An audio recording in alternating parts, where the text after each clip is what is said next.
This is Xieyang. Today I'm going to talk about NetCov, the first tool of its kind to test the coverage for network configurations. This is a joint work with my fellow student Weixin Deng and our advisors Ryan Beckett, Ratul Mahajan, and David Walker. We have witnessed a lot of network outages caused by configuration errors, and the consequence is massive. A small error could have caused a global scale incident. This leads to the adoption of automatic testing to find bugs and gain confidence in the correctness of configurations. Research papers surge, and there are significant engineering efforts going on as well. But outages are still happening. Of course, many other things could have made networks wrong, such as hardware failures, router software bugs. But even in the part of what we think is well tested, there are still errors. For example, in the notorious Facebook outage happened 18 months ago, automatic testing tools were in place, but they missed the bug. A reason behind this are that the test widths may be incomplete. And if the test width does not test some lines which happen to be buggy, the bug just won't be identified. And I'm going to show you how this could happen even in a simple network. Suppose we have two routers. R1 connects to the internet service provider and R2. A critical part of this network is, of course, the configurations on both routers. For those of you who may not be familiar with router configs, they are basically commands that can control router behavior in many ways. For example, a router config usually has a section specifying what routing protocols are being running, in this case BGP, and who are the neighbors. There is usually another section customizing the policies to process the routing information, such as admitting routes based on their prefixes or manipulating routing attributes. And configurations defines the control plane of the network. And configurations are the control plane, right? Which produces routing tables or the data plane state. This is done by receiving route announcement from outside and propagating them inside the network. So how do we write tests for this network? Based on understandings of what this network is supposed to do, a user may write two tests.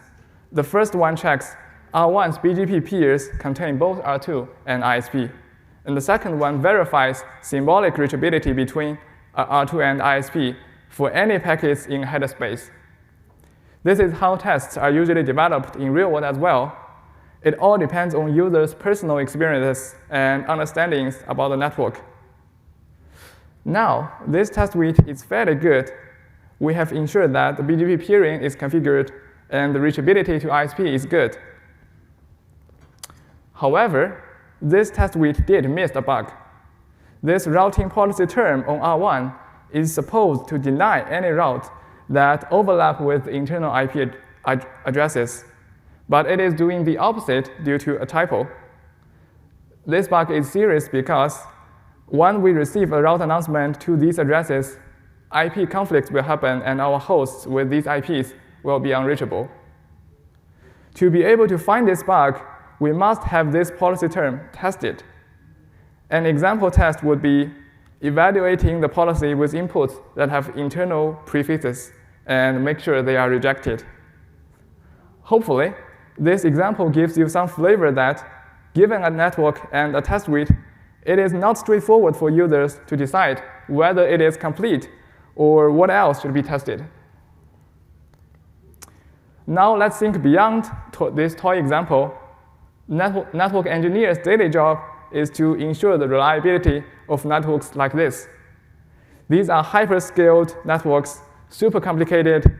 The configurations are maintained by a lot of different people, and they evolve at a very fast pace. Creating and maintaining a complete test width for these networks is just too difficult to be done by users alone. We can't leave users alone with this responsibility, and we need better tools to make this process easier. In this work, we propose to help users write better test suites with configuration coverage. Given the network state and a test suite, we compute which configuration lines are covered and which ones are not. It can help users identify the testing gaps.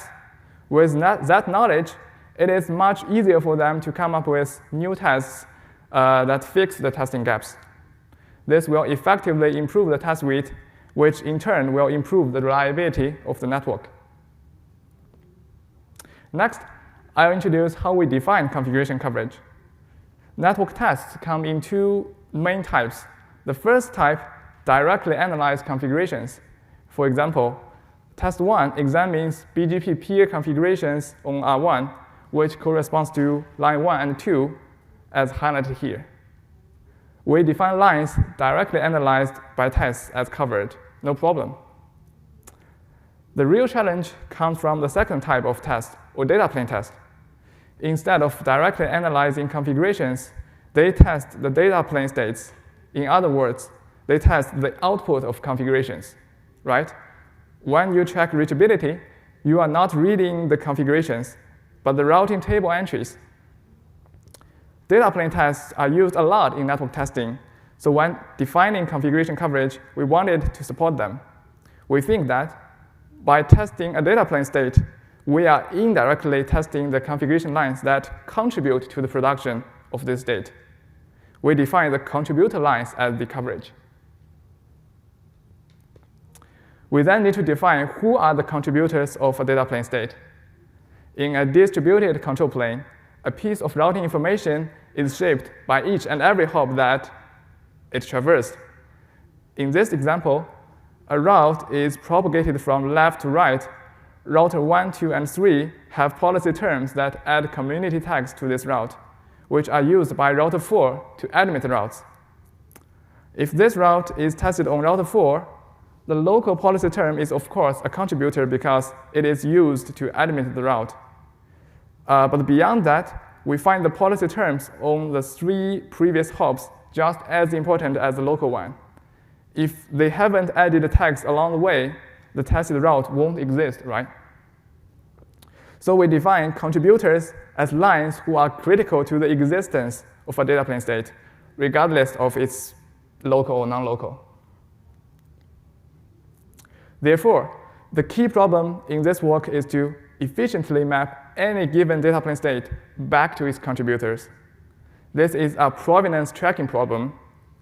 To motivate our approach, we describe 2 strawman solutions. The first is to do a full data plane simulation and keep a record of contributions at each step. This will do a lot of unnecessary computation, and ideally, we want to compute contributions on demand, and only for those who are tested. This on-demand provenance tracking has been done in the field of deductive databases. However, it is hard to achieve both fidelity and performance if we encode the whole control plane computation as deductive clauses. Our solution is based on an insight that the network state often hints the contributors itself. Assuming we have tested this RIB entry from the previous example, and we don't know anything about its contributors yet. But this entry has a protocol field indicating that it is from the BGP protocol. Based on control plane semantics, it must be derived from a BGP announcement sent by its neighbor, right? It also hints who the neighbor is because the next hop is R1. Besides, a BGP route must depend on the BGP session being R1 and R2 being established. And moreover, we should also count the import policy that are used to admit this route.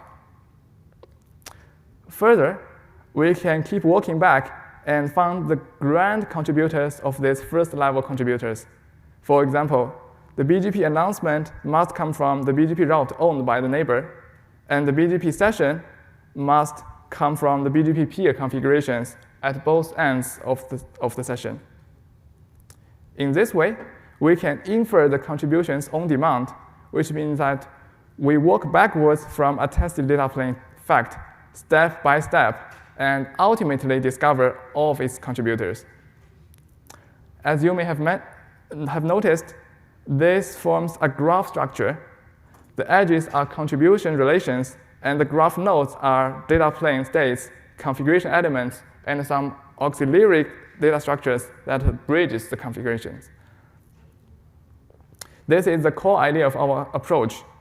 We first systematically model data plane contributions using a graph-based model. We also propose an efficient algorithm to infer contributions on demand. Our paper is talking more about the details, and please feel free to check it out.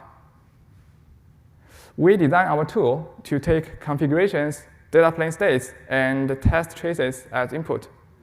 We have implemented NetCov to work with the open source network testing tool, Badfish, which produces the data plane via simulation. In concept, though, NetCov can also support tests in live networks or emulating networks as well, as long as we have configurations and routing tables.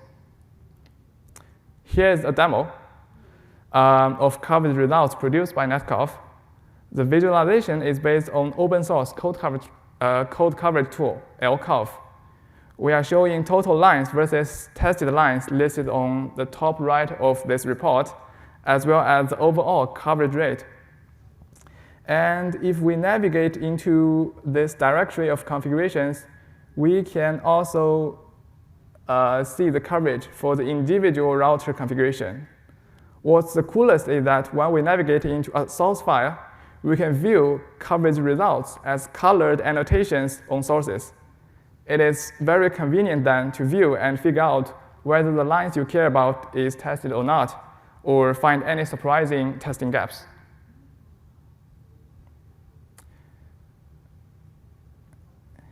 All right, in the remaining several minutes, let's take a look at how can we use NetCov to help write better test suites.